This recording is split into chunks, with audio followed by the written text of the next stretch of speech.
안녕하십니까. 북한에 관련된 중요한 소식들을 전해드리는 Y타임스 북한 정보의 추복일입니다. 북한이 대북 제재와 코로나19로 인해 가지고 국경 봉쇄를 했지 않습니까? 그래 가지고 해외로부터의 애완 수입이 사실상 전면 중단되어 있습니다.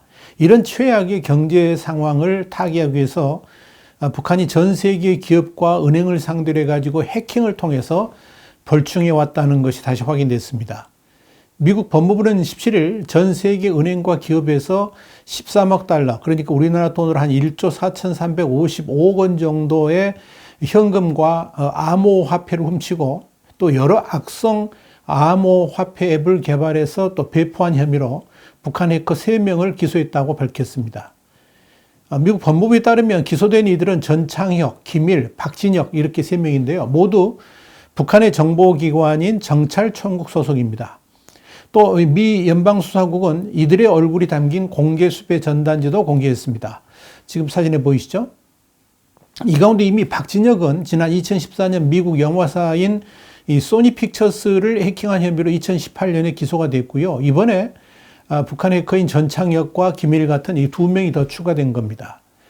이 공소장에 따르면 이들은 국제은행 간 통신협회 메시지를 위장한다든지 은행 컴퓨터를 해킹해가지고 2016년 2월 방글라데시 은행으로부터 8,100만 달러를 훔쳤고요. 이런 등등을 해가지고 12억 달러 이상의 절도를 시도했습니다.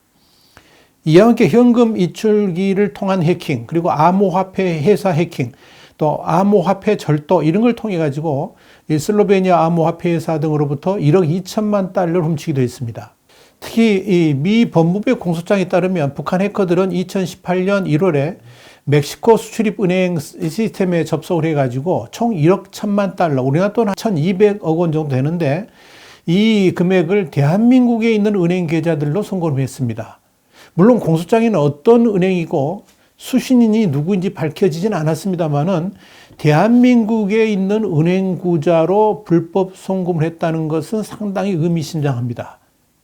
이런 사기 송금에 대해서 미 법무부는 주로 해커들이 사용하고 통제할 수 있는 은행 계좌로 이루어진다라고 밝혔습니다. 북한 해커들이 통제할 수 있는 한국의 은행 계좌를 통해서 멕시코 돈을 빼돌리려 했다 하는 이야기입니다.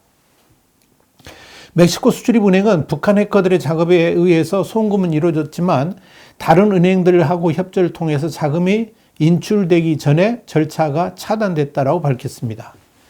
이와 관련해 가지고 한국 금융당국도 멕시코 측과 공조한 것으로 알려졌습니다.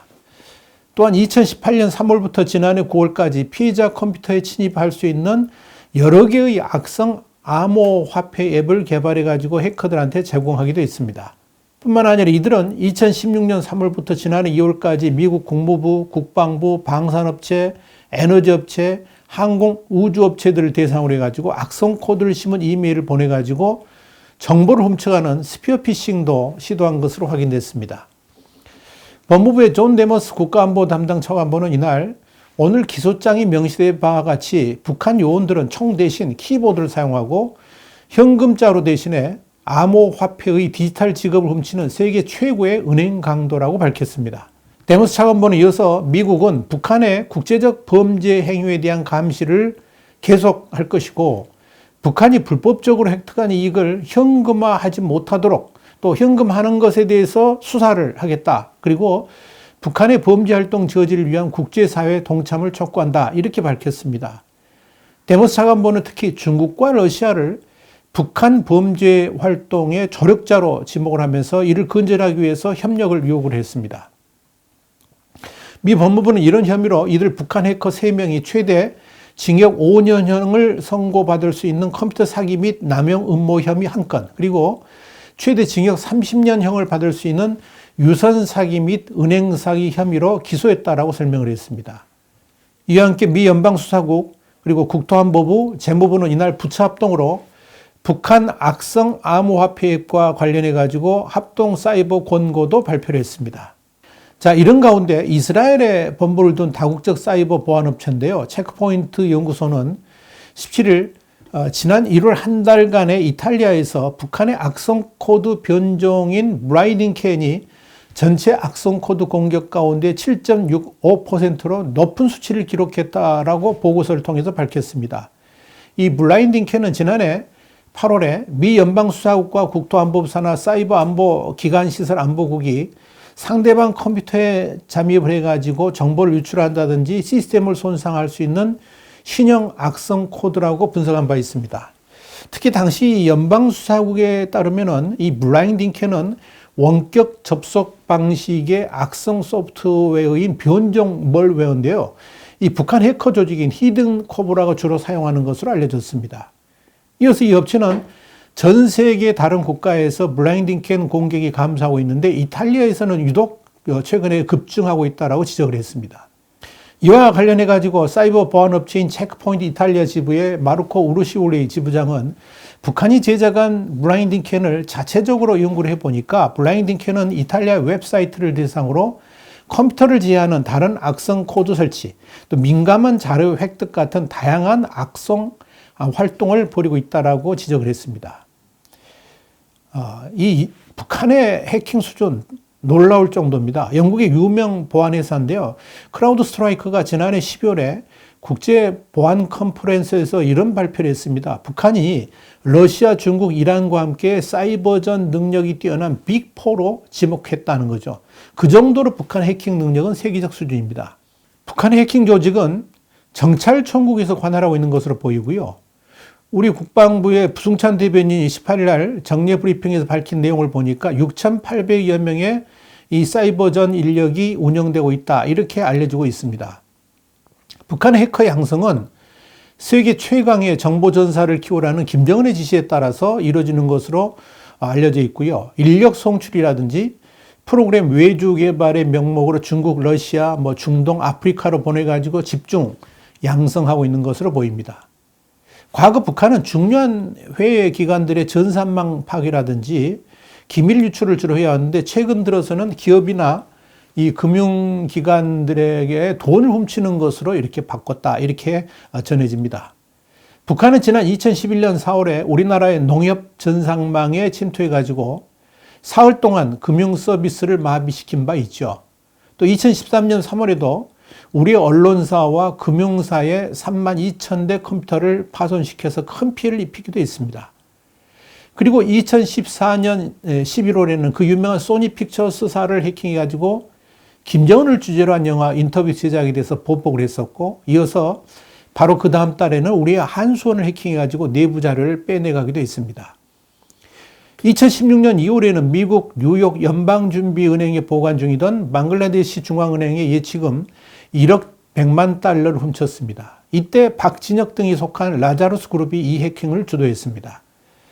또한 2016년 9월에는 우리 군의 내부 전용 인터넷인 국방망을 해킹을 했습니다. 그래가지고 주요 이 작전 계획 같은 거 아주 중요한 기밀 자료들을 유출해 가기도 했습니다.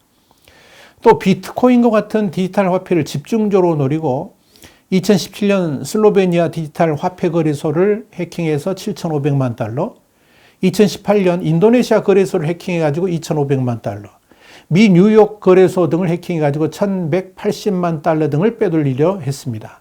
이때도 라자루스 그룹이 주도를 했습니다. 최근 들어서는 이 북한이 코로나 연구와 백신 정보 획득을 위한 해킹을 하고 있는 것으로 파악되고 있습니다. 이와 관련해 가지고 지난해 12월 2일 미국의 월스트리트저널은 북한이 제넥신, 그리고 신풍제약, 셀트리온 같은 한국 제약사 3곳, 그리고 미국의 존슨앤존슨, 노바백스, 그리고 영국의 아스트라제네카 이런 데를 표적 삼아 가지고 코로나19 치료제와 백신 관련 해킹을 시도했다라고 보도를 한 바 있습니다. 그런데 이 미 법무부는 이날 기자회견에서 밝힌 그대로 북한이 미국과 유엔 제재로 돈줄이 마른 상황에서 이 금융 해킹을 통해서 핵무기 개발한다든지 이런 정권 유지에 필요한 비용을 조달하고 있다. 이렇게 지금 알려지고 있습니다. 북한은 몇 년째 이어지는 대북 제재에다가 이 코로나19로 인한 셀프 봉쇄까지 겹치면서 돈을 벌 것이 없는 것 아니겠습니까? 특히 무역의 95%를 의존하는 대중국 수출액도 지난해 4,800만 달러, 그러니까 한 530억 원에 그칠 정도로 급격하게 줄어들었습니다. 특히 연말로 갈수록 수출 규모는 급격히 줄어서 지난해 12월 수출액은 겨우 162만 달러, 한 18억 원 정도밖에 되질 않습니다. 이 정도면 통치자금이 바닥날만 한데 아직도 저렇게 버티고 있는 게 뭐냐? 바로 해킹을 통한 수입, 그리고 비트코인 등을 통한 수입 때문인 것으로 분석되고 있습니다. 한편 이 조 바이든 행정부가 출범한 지 한 달을 맞은 시점에서 북한을 사이버 범죄 국가로 규정하라고 법적 제재를 재확인한 것으로 보이는 이번 조치는 앞으로 이 대북 정책에서도 북한의 불법적 돈줄을 죄고 대북 제재를 지속하겠다는 의지를 강하게 드러낸 것으로 보입니다. 북한의 김정은 앞으로 저렇게 오래 유지될 것 같지는 않습니다. 앞으로도 계속 두고 보겠습니다. 와이타임스 북한 정보였습니다. 다음 시간에 다시 뵙겠습니다. 감사합니다.